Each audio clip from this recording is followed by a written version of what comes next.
Searching for effective and safe solutions is the true purpose of Boiron Laboratories, and because your health merits the greatest of respect. Now, humans have been looking after their health, obviously, for thousands of years in innumerable ways, from the early civilizations to modern day times. Medicine itself can be categorized into two distinct medical fields, namely allopathic and complementary medicines. While both obviously aim for the same result, a state of health and well-being, they developed from very distinct philosophies. So today we'll be taking a closer look at homeopathy and the benefits it has on health. And joining me for this discussion is Dr. Jackie Schultz, who's a registered homeopathic practitioner. Jackie, welcome. Good to have you with us. Thank you so much. Let's start, obviously, with what homeopathy actually is. Okay, well, in its most basic definition, it's a system of medicine where you use microdoses of ingredients to treat a patient. Right. And it was developed way back in 1796 by a German physician, Dr. Samuel Hahnemann, who at the time was quite revolutionary for his thinking because he wanted to move away from what was then practiced, which was purging and bloodletting and using quite dangerous substances like mercury and arsenic. All right, so very invasive kind of practices. Yeah. So what is the basic principle or the principles behind homeopathy? The major principle of homeopathy is something called the law of similars. And what this is, it was based on observation of let likes be cured by likes. So from this, we understand that a healthy person will take a substance that will produce symptoms, and that very substance, when given in homeopathic doses, can treat very similar symptoms in a sick person. Okay, so it's about aiming for a state of health using natural elements or micro doses, as you call them, to improve the state of health in the body. So a really good example is if I'm stung by a bee, I get a raised, red, swollen, itchy wheel, right, because that's the bee venom. Yes. Now I can have a patient come in, and it may not necessarily be a bee that stung them. They come in with a raised, swollen, red, itchy wheel that's better for applying southern cold, and I will give them the remedy Apis mellifera, which comes from the bee, in homeopathic doses to treat it. Right. And that is the law of similars. Okay. So where then the homeopathic medicines and the elements thereof, where are they sourced from generally? A huge amount of sources. We look at plants, we look at mineral, we look at animal products, but I would say at least 70% of homeopathic medications are sourced from plants. Okay, so very naturalistic kind of sources. Yes. Right.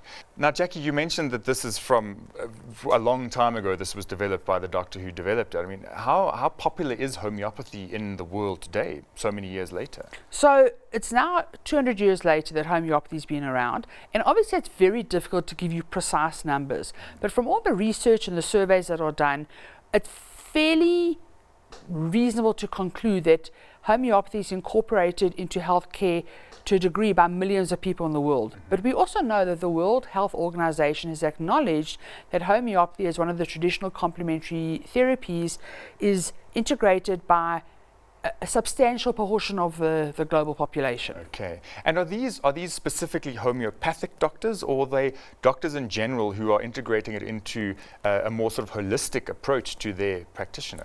So more and more now it's become an integrative approach. We will get classically, conventionally trained GP doctors who will incorporate homeopathy into their practice, and then we have the pure homeopathic practitioner who will use homeopathy in their practice. Okay. So Jackie, when it comes to the world of medicine, research is always an important factor. I mean, what is the research that is behind homeopathic medication? So there's extensive research, which is good because it's often a burning question, is there research? So I would say the majority of research is done in Europe, particularly with France and Germany.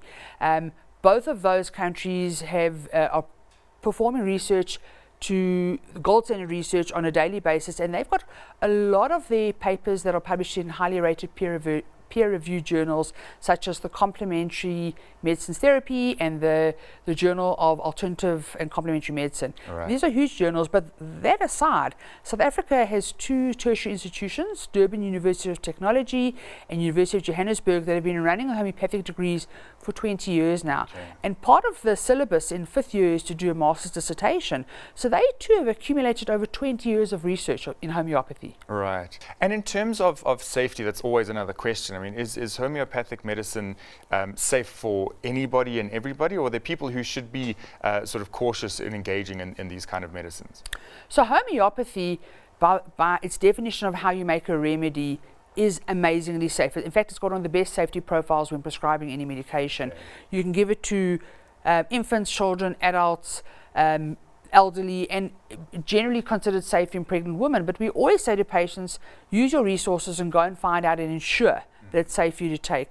And it's a really important question because people often equate homeopathy and herbal and botanical medicine, and the two are poles apart. Okay. A herbal medicine is as pharmacologically active as any drug you take. Right. And this is important because it means you can be allergic to it, you can overdose on it, it can be contraindicated to a condition you have, and it can be contraindicated to a medication you're already taking. Okay. So please don't assume just because it's natural that it's safe. Not to say that herbal or botanical medicine is dangerous to take, but you have to understand it's very different to homeopathy. Okay. The safety profile of homeopathy is excellent. Right, right.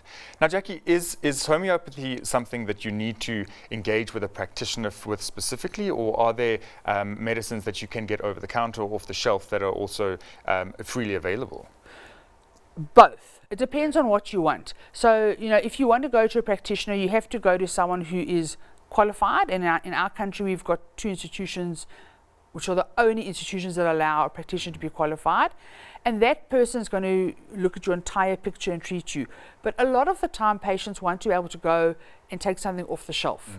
And when that's the case, you want to use a reputable company that's been manufacturing homeopathic medicines for years and years and years, because unfortunately, not all medicines are equal. Absolutely. So Jackie, I understand that you have sort of a preferred range that you would be looking at. Who makes, would you say, the best quality medicines in this country?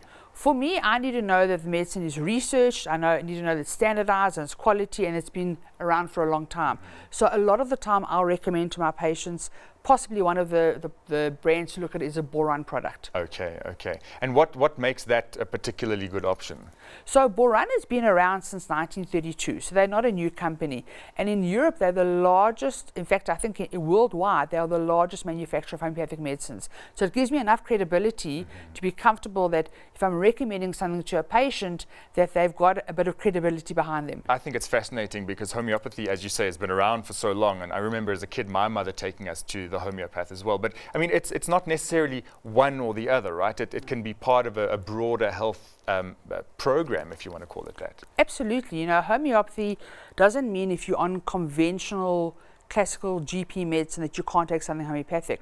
The two are complementary, and that's the whole point. It's complementary medicine. Right, right. You just want to know that it's safe that you're taking and that you're not interacting with any other medicine, but it should be and can be fully integrated into whatever you're treating on a daily basis. Wonderful. Well, Jackie, thank you so much for giving us a real sort of clear picture of homeopathy and its sort of origins as well. So thanks for joining us. Thank you so much. Searching for effective and safe solutions is the true purpose of Boiron Laboratories, and because your health merits the greatest of respect.